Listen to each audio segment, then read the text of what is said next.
Hey guys, Mike McElwain with another episode of Workout 101 on workouttrainer.com. Right here at the gym, the personal home studio of Dr. Jim Stepani and myself to shoot all this great content. And yes, that is a flute playing next door. Can't have it all, guys. We try. Anyway, so let's talk about the lat pull down. So today, I want to discuss the lat pull down. The lat pull down, again, is a very, very, very common exercise that a lot of individuals do, regardless of the workout program they're doing. Even if they're not on one, they do the lat pull down. The problem is, a lot of people just don't understand how to do it correctly. There's many variations of it. Hand placement is key and critical depending on the angles and just understanding the different hand positions and the different angles to target the lat. So ideally, what you want to do when you're doing a lat pull down, emphasize the muscle that is a part in the exercise description. Latissimus dorsi, lat, okay, your lats. Now remember, the lats are a big muscle, the biggest muscle in the back, okay? And they're responsible for any pulling motion up vertically, horizontally, vertically in the back. You just have to understand how to position the shoulders the right way to get the best emphasis placed on that muscle so that you can get development out of it, right?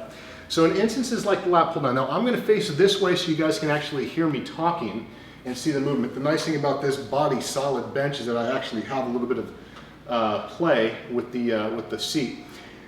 The one thing to understand about the lat pull down is understanding something about what's called line of pull versus line of resistance. What does that mean? Line of resistance is the direction that this weight wants to travel. Because we are on a pulley system with a cable, we can actually change up the line of resistance based on whether we're pulling straight down here or whether we move the weight out here. Now that line of resistance is more at a 45-degree angle. But because of the position that our body is in when we're doing the lat pull down, we're pulling vertically, okay? So to do that, what we want to do, I'm going to switch positions here in just a second. When we get set up, hand position is the first thing to understand where you need to go. A lot of bars, this is more traditional bar, but a lot of bars can vary in width and size. Some even have the handles out here. Ideally, what you want to do with a lat pull down is you want to get your hands right about where it starts to bend in the elbow, because that's roughly wider than most people's shoulders, and you want your hands a little bit outside of shoulder width. From here, what I like to do with the lat pull down is rather than having a regular grip to where your thumb is under here, place a thumb over grip. What that does is it takes more of the pressure off from you squeezing the bar, which can actually screw up the movement because you're actually pulling with your forearms here versus pulling with your lats. You got to think about this part of your arm as almost just being an extension of the bars. It's like a rope. You're not really using it, you're just using it as a hook. So by placing the thumb over like this, it's going to take out some of the muscle groups that can, start dominating the movement and screwing up the exercise. So what you want to do is you want to get your grip. The wider you go doesn't necessarily mean that you're getting more emphasis placed on the lats. What you're doing in that case, it depends on comfort, but you can limit the range of motion the wider you go. The wider you go, you can't pull down as much. Okay, so just understand that you do get more emphasis placed in the extension of the lats because it's really extending the lats, but you're not getting a full contraction in the lats because you just can't go down that far, which I'll explain. So once you're in this position, you should make sure that you're right underneath the bar, okay? And if I were to turn around here, this way, you don't want to be too far back. A lot of people get too far back, and what they do is they lean back and they pull their elbows back here and then they let it come up and they're doing this motion here, okay? That's not a correct lat pull down, okay? Facing this way, look at me from here, coming back, doing this. That's not a lat pull down because right here, look at the position of my body. I'm leaning back, it changes up the line of pull that I have. The line of resistance is still vertical, but I've leaned back and now I'm pulling this motion. So look, I've changed the movement from going here to here. Completely different movement, right? The idea is to keep your body vertical the entire time, okay? So as you're here, you're right underneath it. Get your arms in a comfortable position, thumb over. From here you want to rotate your shoulders forward. Stick your chest out. As you come down here, you're widening, keeping your forearm, where my hand is to my elbow, perpendicular with the floor. I don't want my elbows coming back. If you look at me from the side, okay, you don't want your elbows coming back like this, okay? Keep your elbows forward. Think about what a bodybuilder does, you know, he poses for the lats. What does he do? He expands, he separates his scapula, okay? That's called protraction, to where your scapula flares out, widening the back, which stretches those lats, puts them in the best possible position to pop and be able to be hit. So when you're here, you're not with your shoulders back here squeezing, okay? A lot of the emphasis isn't gonna be placed in the areas you want. You want to, nice broad chest, widen those shoulders, protract your shoulders forward, but don't hunch, protract them forward. As you come down here, keeping the elbow perpendicular, what you want to do is you want to pull the elbow straight down into the pocket of your hip. So your aiming point for your elbow is the pocket of your hip. Boom, that's where you want. You want to go down as far as you can, making sure your elbow hits that pocket of your hip. You can pull back a little bit, and that's okay depending on the load, but traditionally you really want to make sure that that line of pull, the direction I'm pulling in, is consistent with the line of resistance. Okay, if those two are within parallel, you're going to get a greater emphasis placed on the muscle that is emphasized, which in this case, if you position your arms right, is going to be the lats.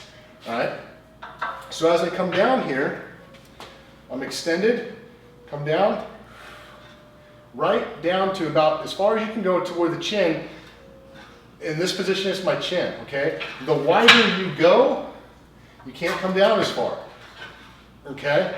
I can't come down as far without doing this, without leaning back and pulling back. Now, that's not wrong to lean back and pull back. It's just a different exercise than what the intent is on the specific muscle that you want to hit, which is the lats. All right, so if you look at me from the front, position, nice and straight, my body's straight, I'm still. The only moving parts are my arms. And I'm bending at the elbow and the shoulders. Okay? Don't let your shoulders rise here to where your head's tucked in your shoulders. All right? Go ahead and depress those traps. Okay? Depress the traps, extend and protract your shoulders forward, chin down, and hold. Up. Flare those arms out, up. You want to go wider? Go wider, just realize your range of motion is slightly decreased.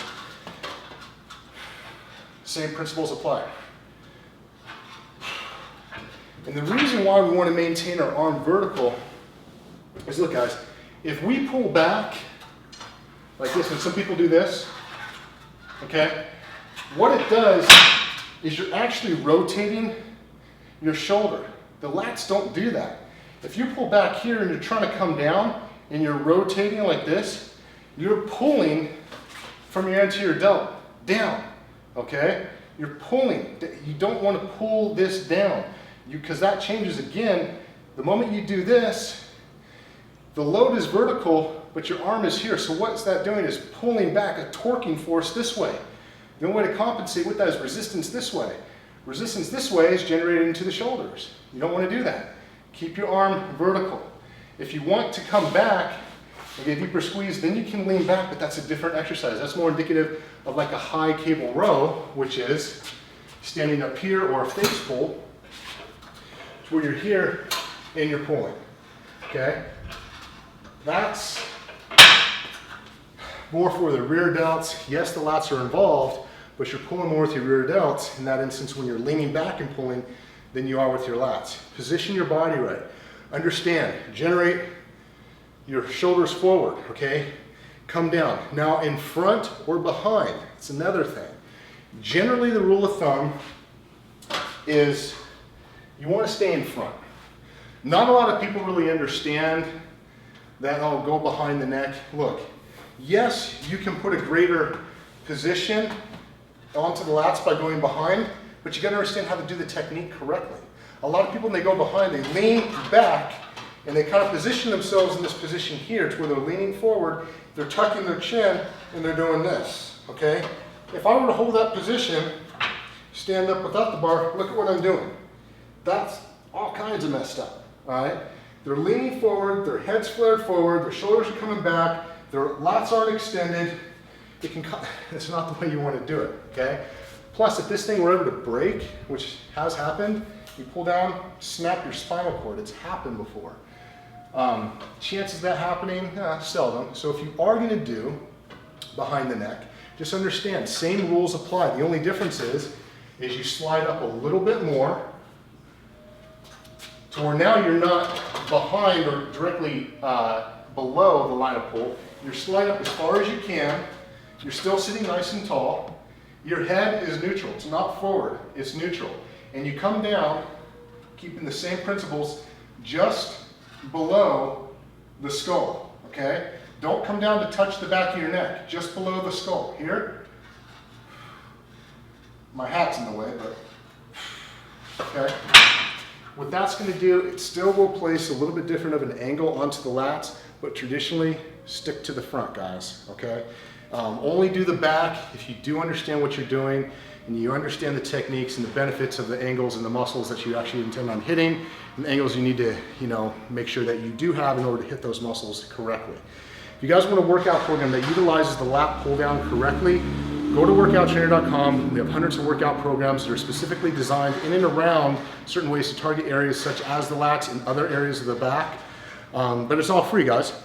If you want custom plans that are released on a monthly basis, log in and create the account. That is 100% free. A lot of stuff is happening on workouttrainer.com right now, more in the future. If you guys have any questions about this exercise or anything else, please ask me on the Workout Trainer Facebook page, or you can ask me right here at workouttrainer.com by clicking up above on the community section. A drop down will come down, say trainers, hit that, then hit me, Mike Mackerlang. Ask me a question on my page and I will get back to you. Until next time, guys, take care.